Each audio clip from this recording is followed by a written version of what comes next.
La plaça Sant Ramon, vull dir que ens ve molt a cuento, i ara doncs, el company Gerard llegirà el nostre manifest. Bueno, primer de tot, agrair-vos que estigueu aquí. Aquest matí, quan ens hem llevat, teníem una certa inquietud de que seríem molt poquets, i la veritat és que és molt emocionant que siguem tanta colla avui aquí. Llegeixo el text que hem preparat. Ho hem dit i repetit. Els carrers de Berga homenatgen a cacics, sants, capellans i homes d'ordre en general perquè són expressió d'una ideologia i un ordre social concret. El dels dominants, els reaccionaris de sempre. Representen el que és Berga per alguns o el que volen explicar què és. La tria dels noms del nomenclàtor no és una qüestió atzarosa, sinó exclusivament política.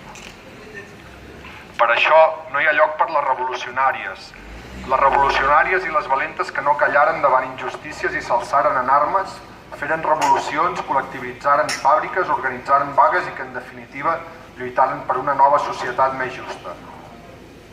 Per això som aquí, perseguim els homenatges. Ho hem fet amb un munt de companyes, amb l'Alfonsina Bueno, amb el guerriller Marcelí Massana, amb els col·laboradors de la guerrilla com el Puertas, el Vilella i el Bertovillo, i aquest és el torn del Ramon Vila i Capdevila, guerriller anarquista, milicià, revolucionari conscient i heroi de la resistència antinazi. Ramon Vila Capdevila va néixer a Peguera el 1908.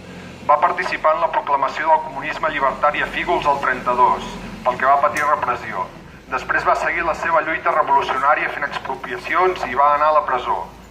Arran de l'esclat de la Guerra Civil se'n va anar de voluntari al front amb la columna de ferro. Amb la militarització de les columnes tornà a la comarca participant a les col·lectivitzacions i poc després va tornar al front a la 153 Brigada Mixta, antiga columna Terra i Llibertat. Al finalitzar la guerra passà a França, on de seguida entrà a formar part de la resistència antinazi durant la Segona Guerra Mundial. Condecorat per les seves accions, rebutjà la Legió d'Honor francesa i passà a Espanya, on segueix la lluita contra el feixisme amb els maquis. Morí el 63, amb les armes a la mà. Reivindiquem la figura del Ramon perquè ens fem nostres les seves accions i les emmarquem en la lluita contra la dominació que segueix vigent a dia d'avui. Entenem la seva lluita com un aval de més d'una cadena que uneix les lluites d'ahir amb les d'avui i ens sentim hereus d'una mateixa lluita contra tota forma de domini i explotació.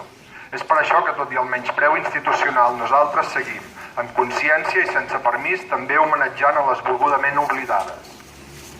Com era d'esperar, les accions dels representants de la nova política no han distat dels seus predecessors. Es socialitzen les pèrdues dels rics locals en la seva aventura amb Invergatur, els interessos bancaris es paguen trinco-trinco i el clero segueix tenint el que demana amb els diners de totes. Aquest cop una patum extraordinària. Així doncs, no és d'estranyar el seu menyspreu cap a la proposta del Centre d'Estudi Josep Ester Borràs pel que fa al nomenclàtor. Però més enllà del simbolisme del canvi de nom d'un carrer, volem reivindicar unes pràctiques i unes lluites que entenem més necessàries que mai, perquè seguim apostant, com en Ramon, per l'autoorganització de les explotades, per l'acció directa i el suport mutu contra les ofensives del capitalisme i l'estrat contra la classe treballadora, perquè sabem que el millor homenatge és continuar la seva lluita.